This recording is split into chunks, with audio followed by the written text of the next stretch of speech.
Good morning, Bucknutters. Welcome to the Bucknuts Morning 5 here on Friday, July 13th, 2018. I am Dave Biddle, very happy to be joined by Patrick Murphy. Friday the 13th, my man.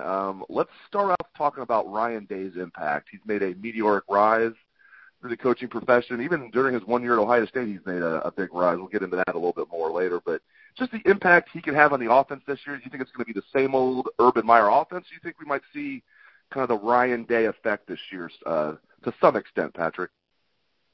I hope we're going to see the Ryan Day effect. He's a guy that I think is offensively very bright in talking to him. He seems to have some interesting ideas. I think last year we may have seen a little bit of it, but we know that ultimately this is Coach Meyer's baby when it comes to offensive football, and it seems that, and this goes all the way back to the beginning of his tenure here, when the chips are down, he goes with what he knows, and by that I mean Coach Meyer. So I think that he's learned over these last few years that he needs to trust his assistants more. I hope we see that this year because I do think Ryan Day can add some new things to this offense. Obviously, with J.T. Barrett gone, Dwayne Haskins taking over at quarterback, we've talked about how that may change the offense, Dwayne Haskins not being as much of a runner. I'm curious to see what kind of things they can come up with for him. Obviously, we saw some of those mesh routes with the receivers last year and, things that we just hadn't seen in Columbus for a while. So definitely saw some of Ryan Day's impact last year. I'd like to think that Coach Meyer will take the reins off even more with his promotion and whatnot and allow him to really call the plays and run this thing and, whatnot. But we've heard plenty of times that it's a team effort and, how much each guy has their input is not really known. But I'm hopeful we'll see the reins come off a little bit for Ryan Day in 2018. Are you surprised that he passed Kevin Wilson on the totem pole so quickly? I mean, Kevin Wilson, I was leading the parade thinking he was going to come in here and be an excellent offensive coordinator, and I still think he's a brilliant offensive mind, what he was able to do at Indiana as head coach. Every year they had great offenses, and every year they did not have great recruits. Offensive coordinator at Oklahoma did a great job. Offensive coordinator at Northwestern did a great job. He comes to Ohio State, Kevin Wilson does. After 1 year, now he technically did not get demoted. He still has the title of offensive coordinator, tight ends coach, but Ryan Day's title went from co-offensive coordinator, quarterbacks coach to offensive coordinator, quarterbacks coach. You have two guys with the title offensive coordinator, but Ryan Day's making a lot more money than Kevin Wilson now. Ryan Day's now making $1 million. I shouldn't say a lot more. I mean, Kevin Wilson's still doing well. He's making $850,000, I believe. But still, I mean, it looks like Ryan Day has passed Kevin Wilson on the totem pole, and I'm surprised. Are you? I am surprised, and obviously we're not in team meetings. We don't know how exactly they're breaking things down in terms of who's handling what, but I think some of it has to do with they wanted to make sure they kept Ryan Day, and as we just talked about, he's made a very quick rise up the college coaching ranks, even spending time in the NFL. So I think that there was probably some serious interest in him elsewhere, head coaching jobs. We've heard a little bit about that, and Ohio State wanted to make sure that he didn't go anywhere else, and I think that could play a part in how much money he's making in comparison with Kevin Wilson. With that said, I do think that he's proven to be one of the guys. You don't just give a guy an offensive coordinator title and that much money because he hasn't done anything. Coach Meyer clearly likes what he's seen from Ryan Day. I think that, as we just talked about, he contributed a lot to this offense last year, as much as he could, and I think they expect that to continue. I think conversely with Kevin Wilson, from talking to him, it sounds like he's happy here. I don't think that necessarily he was looking to go anywhere quite yet. Maybe one day he'll get back into head coaching, but so I do think there's a little bit of that behind the scenes stuff that plays in. But yeah, I think Ryan Day has definitely made a point or proven his point at Ohio State for what he's worth, and the Buckeyes had to back it up. But yes, I am surprised. Like you said, Coach Wilson has done offensive magic, so to speak, during his time in Indiana. The Buckeyes saw that firsthand on a number of occasions against the Hoosiers, who hung in games with them when we didn't think they even deserved to be on the same field. So, I'm really interested to see, how these two in year two can work together.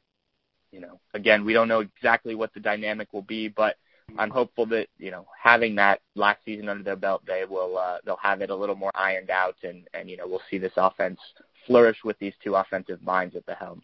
3 if you count Coach Meyer, I guess. Yeah, we're going to count him. You make a good point.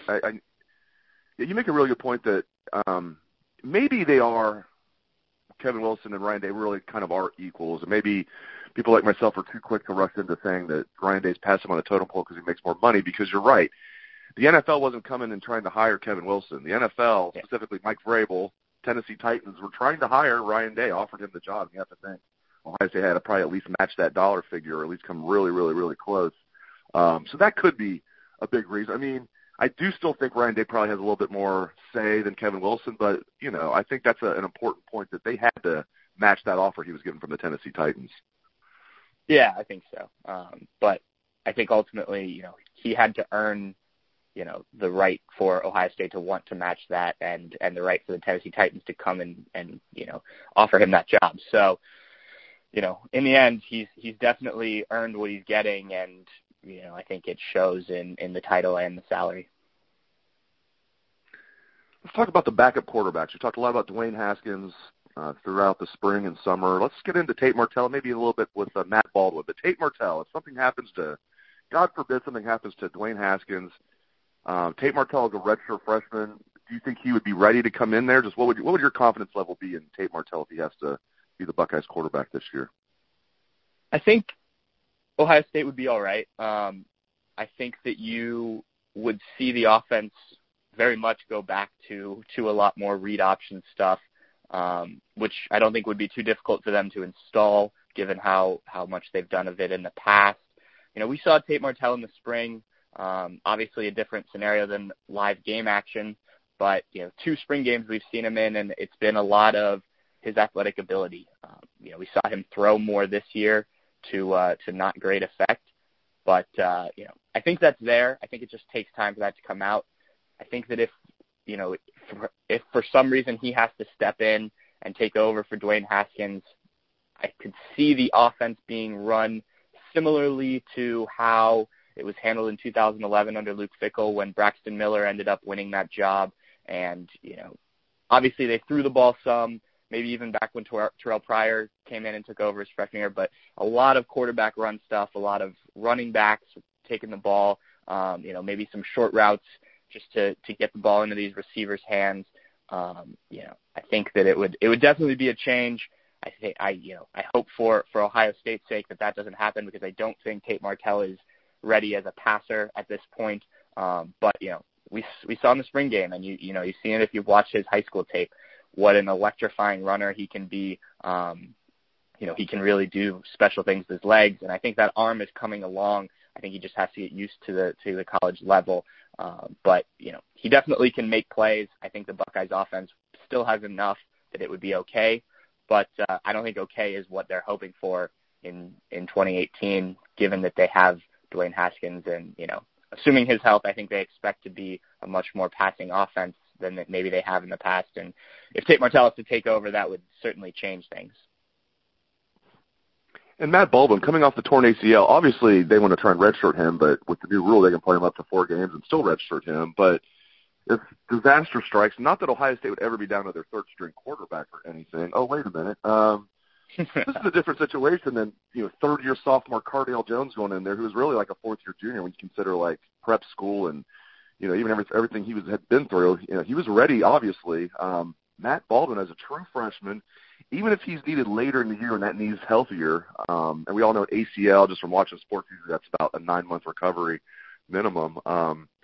What's your take on Matt Baldwin? Do you think it's foolish to expect him to do much of anything this year if needed? Yeah, I think, depending on how quickly he's able to recover, I think you might want to try and get him on the field. You mentioned the new rule that allows him to play 4 games and still redshirt. If you could get him into, maybe the Tulane game, obviously that's a few weeks into the season. I assume Ohio State will be up early in that game. You could get Tate Martell in maybe at the start of the second half and let him, kind of run the show for a while and just get Matt Baldwin out there. Obviously you don't want to rush him back. You want him healthy. You want that knee fully good to go. But I do think that would be important. If for some reason something happens to Dwayne Haskins and you're down to Tate Martell and, his shoestring breaks at some point and you need Matt Baldwin to go in for a few plays later in the season, you'd like him to have experienced at least a few snaps in college football. But like I said, I don't think you want to hurry him back just for that. Having been through an ACL tear in my life, it does take a lot of time. And obviously these guys are significantly better athletes than I am and, have very good medical staff. So I think they'll handle things well and get him back as quickly as possible without ruining any future for him. But I'm interested to see what he can potentially bring. Hopefully it's down the road, not having to be used this year. But watching him in high school, only a starter 1 year, I think he comes from a very good program. I liked what I saw.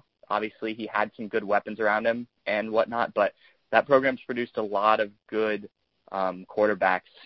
The first name that comes to mind is now playing up in Cleveland and Baker Mayfield. Different guys, I think. He's not the runner that Baker Mayfield is and was, but the fact that they both come out of Lake Travis, there's plenty of other names that have come out of Lake Travis as well. I think Matthew Baldwin could be a good quarterback down the road, but I do think it'll take time, and hopefully we don't have to worry about him getting into a game this year. Like you said, they can redshirt him. If they want to put him into a game, they can. But, I will be interested to see what he can bring to this offense, ideally down the road. Great stuff from Patrick Murphy. Thank you very much, Patrick, and thank you to all the listeners out there for tuning into the show. I appreciate it. Hope you have a great day and a great weekend. Let's try the Buckeye swag, best damn band in the land.